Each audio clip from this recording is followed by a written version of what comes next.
Hey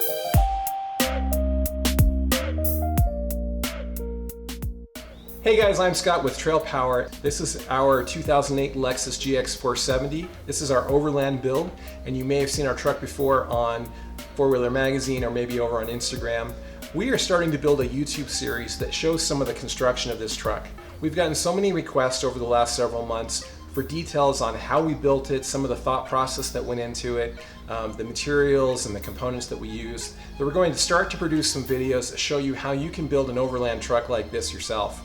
And today we thought we would start off with the most requested question and our most popular Instagram posts, which are on our rear storage system.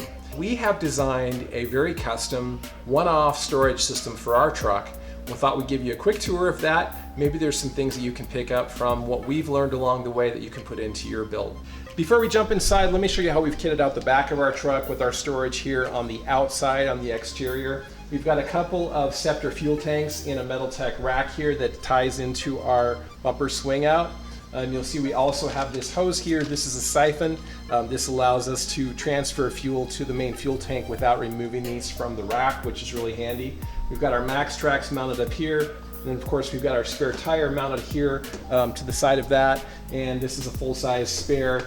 And then below that, down to the bottom here, you can just barely see we've got our shovel that's mounted on the back there. That's all tied onto our swing out. So let's go ahead and swing this out so we can go inside. Across the bottom level here, you see that there are these two red tabs poking out. And these tabs allow us to press down and to pull this large storage drawer out. So with this storage drawer out like this, you can get full access to an entire layer of gear and equipment. These are really nice. If you haven't seen Cub Packs before, they stack up, they interlock, and the tops of them also lock in place. So you can see that they have these little tabs that you can release, and then you can lift off the lid like so, and then lock them back in place. So super nice to be able to pull out, set around camp. You can use them as a chair or step stool if you need to, but also just a way to keep your gear organized and secure. So that's our bottom layer, and so that all slides in. So we'll get that in out of the way. Our second level here, we have some little tie downs that are in the front and the back, and these tie downs allow us to strap in any duffel bags or anything like that, keep it from moving about. And then we have plenty of room in here for any items that are trip specific. We have a divider here so that we can stack our gear in here and have it not fall against the fridge, because our fridge is on a slide. And a fridge slide is really awesome and something you'll want to consider probably for your rig, because it's really tough to get into a top load fridge when it's inside the vehicle like this. This slide is kind of unique. This slide is from a company called DFG, and DFG makes this slide that not only slides out but also tilts down. And this is super handy when you're working with a large fridge and you're loading it above storage that's down here, because it can be pretty tough if you're not super tall to be able to get into the fridge.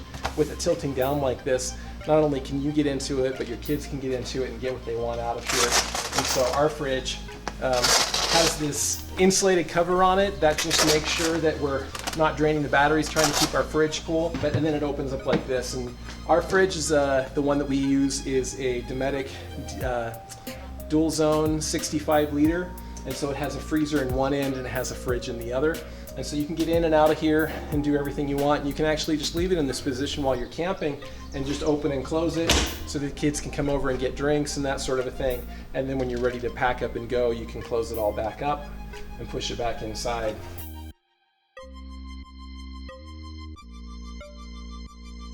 This is where we have all of our storage of our tall vertical items. Like I said, we have a lifetime table in here. We have a shower tent, privacy shelter. We have a portable solar panel in here. We have two Frontrunner camp chairs, and we also have our 22-inch full-size 2-burner camp stove.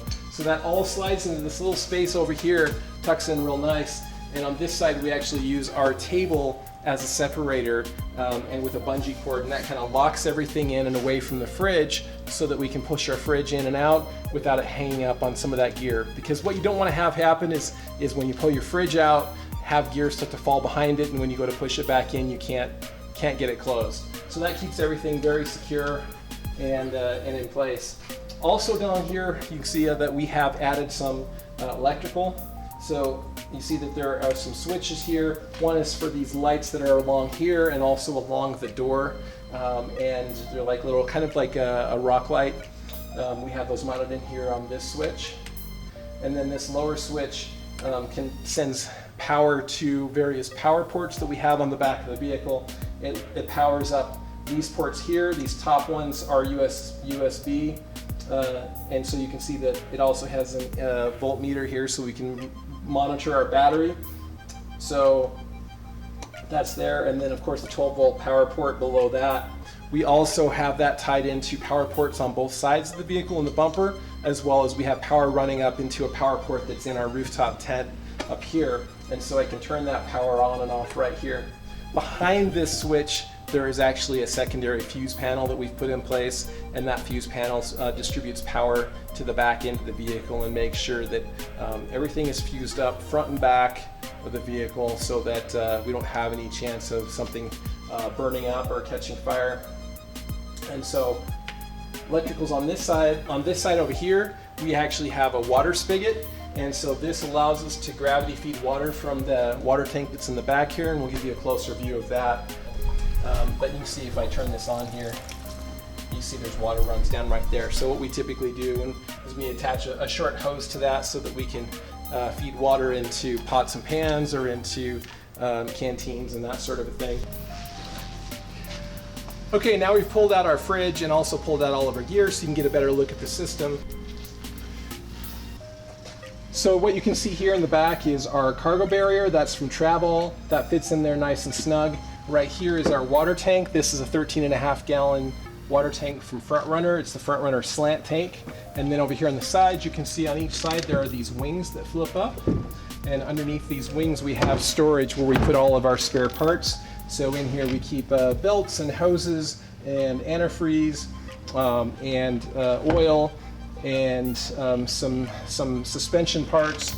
And then we also keep a big hammer and some power tools, some air tools, things like that. Now just to show you how snugly everything fits in here, let's look at it from the back side. Let's go ahead into the back seat here, and we'll go ahead and flip this seat up. Okay, now here you can see our storage barrier coming through right here. You can see it fits up right snug behind that seat. And then here you can see our water tank, and you see a little bit of kind of discoloration or something here. That's actually where I heat bended this, and I just used a heat gun and I softened up that polyethylene and pressed it in a little bit, and that clearanced this bar that goes across right here for our cargo barrier so that I could snug this up just another inch or so to get clearance for our fridge. Also right here, this is our quick grab for our triage kit, and so that is really accessible right here if we really quickly need to get to that.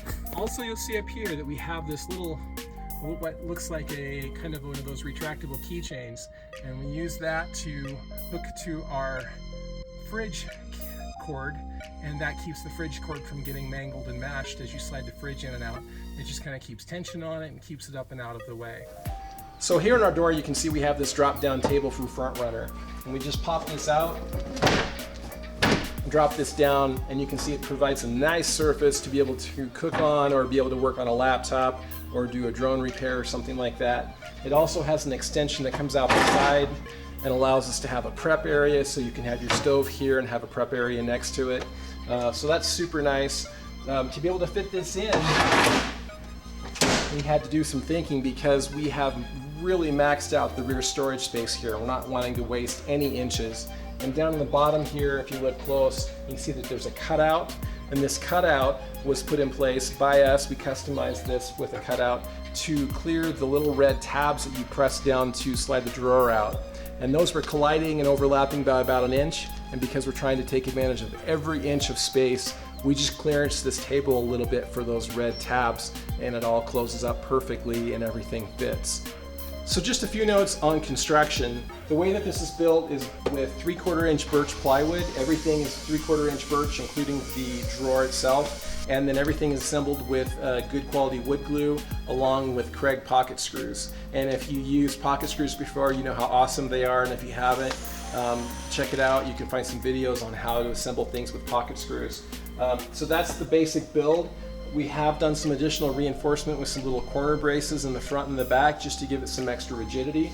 And then everything is locked down to the floor using the existing tie down mount points. We've got some longer bolts that tie down into the floor and lock the box itself down to the floor, totally solid.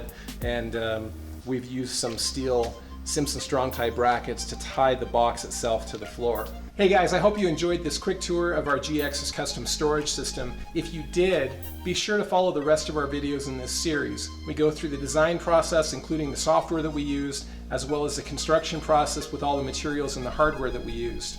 So we hope you enjoyed this, and we'll see you guys in the rest of the video series.